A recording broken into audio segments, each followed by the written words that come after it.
America युद्ध में कूदा।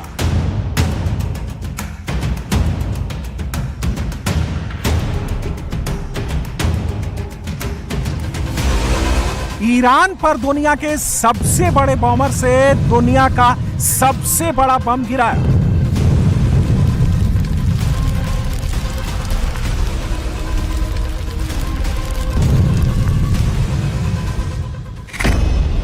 क्या तीसरा वर्ल्ड वॉर होने वाला है? ईरान ने अपनी सबसे घातक मिसाइल निकाली।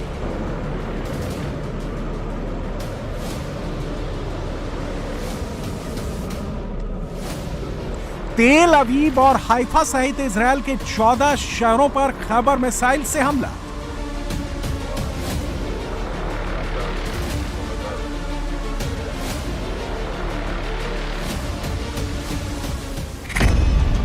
ईरान क्या अमेरिकी अड्डों पर भी मिसाइल मारने वाला है? इजरायल और अमेरिका ने ईरान के न्यूक्लियर साइट्स पर बम मारे, लेकिन ईरान में कोई रेडिएशन नहीं फैला।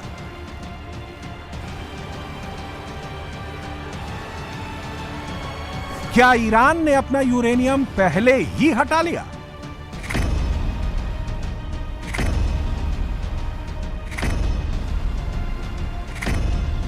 क्या ईरान ने एटम बम बना लिया?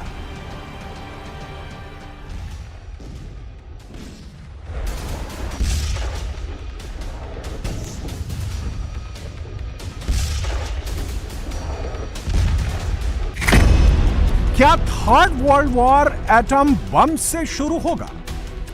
थर्ड वर्ल्ड वॉर हुई तो रूस किधर जाएगा? चीन किसके साथ लड़ेगा? पुतिन और जिनपिंग से एक साथ लड़ने का रिस्क क्या ट्रंप उठा पाएंगे? क्या अमेरिका की ओर से नाटो भी युद्ध में कूदेगा? थर्ड वर्ल्ड वॉर पिछले 25 साल से कम 25 बार दुनिया पर वर्ल्ड वॉर का खतरा मंडराया, लेकिन वर्ल्ड वॉर नहीं हुई।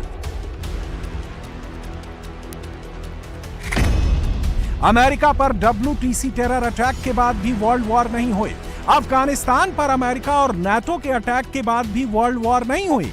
इराक, लीबिया और सीरिया में अमेरिका ने युद्ध किया तो भी वर्ल्ड वॉर नहीं हुई। रूस यूक्रेन युद्ध शुरू होने के 3 साल बाद भी वर्ल्ड वॉर नहीं हुई। तो आपको लगता होगा कि इस बार वर्ल्ड वॉर कैसे हो जाएगी? वर्ल्ड वॉर कैसे हो सकती है? इसे समझने के लिए सबसे पहले मिडिल ईस्ट की करंट सिचुएशन को समझना जरूरी है। मिडिल ईस्ट में इस वक्त जबरदस्त फायर पावर मौजूद है। मिडिल ईस्ट में 40,000 से ज्यादा अमेरिकी सैनिक मौजूद हैं। बहरीन में यूएस नेवी का 5वां बेड़ा तैनात है।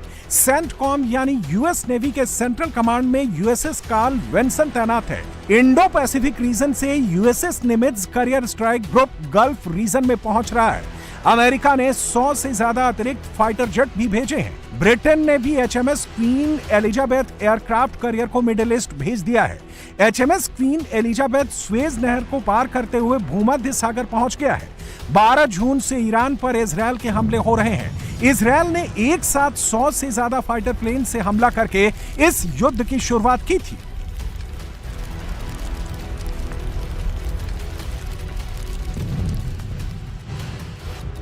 ईरान भी चुप नहीं बैठा, वो भी पलटवार कर रहा है।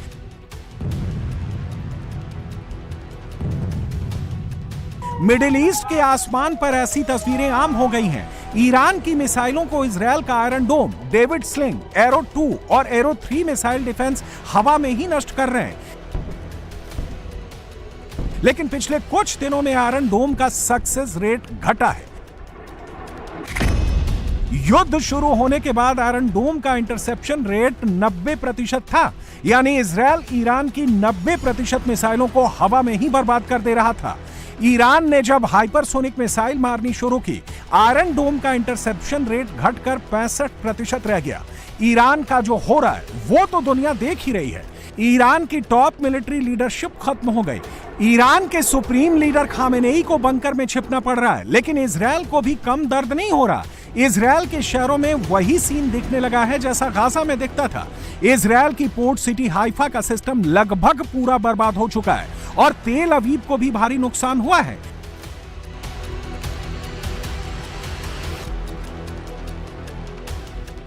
ऐसे समय युद्ध में अमेरिका की एंट्री हुई है। अमेरिका ने 6 B-2 स्प्रिट बॉम्बर से ईरान के 3 न्यूक्लियर साइट्स पर 12 बम गिराए।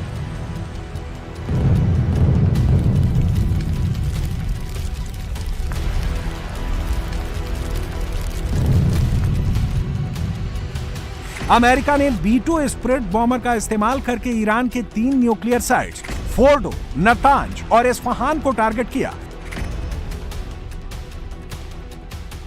A short time ago, the U.S. military carried out massive precision strikes on the 3 key nuclear facilities in the Iranian regime, Fordow, Natanz, and Esfahan. Everybody heard those names for years as they built this horribly destructive enterprise. Our objective was the destruction of Iran's nuclear enrichment capacity and a stop to the nuclear threat posed by the world's #1 state sponsor of terror. Tonight, I can report to the world that the strikes were a spectacular military success. Iran's key nuclear enrichment facilities have been completely and totally obliterated. Iran, the bully of the Middle East, must now make peace. If they do not, future attacks will be far greater and a lot easier. B-2 spirit दुनिया का सबसे advance strategic bomber है। B-2 spirit bomber एक साथ 2 GBU-57 बम carry कर सकता है। एक GBU-57 बम 30,000 पाउंड यानी करीब 14 टन का होता है। GBU-57 को बंकर बस्टर बम कहा जाता है। यह जमीन के नीचे 60 मीटर या 200 फीट गहरे बंकर को भी ध्वस्त कर सकता है। अमेरिका ने ईरान पर सबमरीन से भी अटैक किया है। यूएस नेवी ने USS जॉर्जिया सबमरीन से 30 टॉम हॉक मिसाइलें दागी, जिनका टारगेट ईरान के 2 न्यूक्लियर साइट नतांज और इस्फहान था।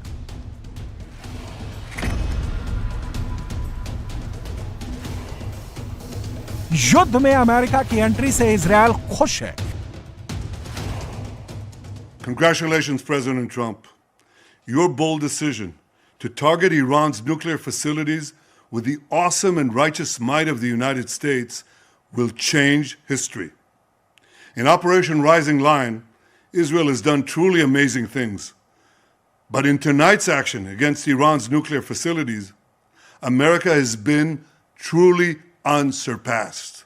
It has done what no other country on earth could do.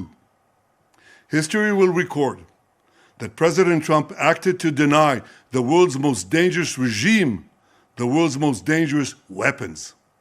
His leadership today has created a pivot of history that can help lead the Middle East and beyond to a future of prosperity and peace. President Trump and I often say, peace through strength. First comes strength, then comes peace. And tonight, President Trump and the United States acted with a lot of strength. President Trump, I thank you. The people of Israel thank you. The forces of civilization thank you. God bless America. God bless Israel. And may God bless our unshakable alliance, our unbreakable faith. इस वक्त दुनिया में 2 धुरी है, 2 alliance है। पहला है NATO यानी North Atlantic Treaty Organization. NATO में मुख्य रूप से अमेरिका और यूरोप के देश हैं। दूसरे विश्व युद्ध के बाद 1949 में बना नाटो आज भी सबसे बड़ा मिलिट्री अलायंस है, जिसमें 32 देश शामिल हैं। अमेरिकी हमले के बाद फुफकार रहा ईरान अमेरिका से भी बदला लेने की कसम खा रहा है।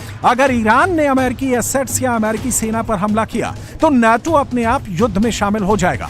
यह नाटो के चार्टर में है। नाटो के सारे देश ड्यूटी बाउंड है।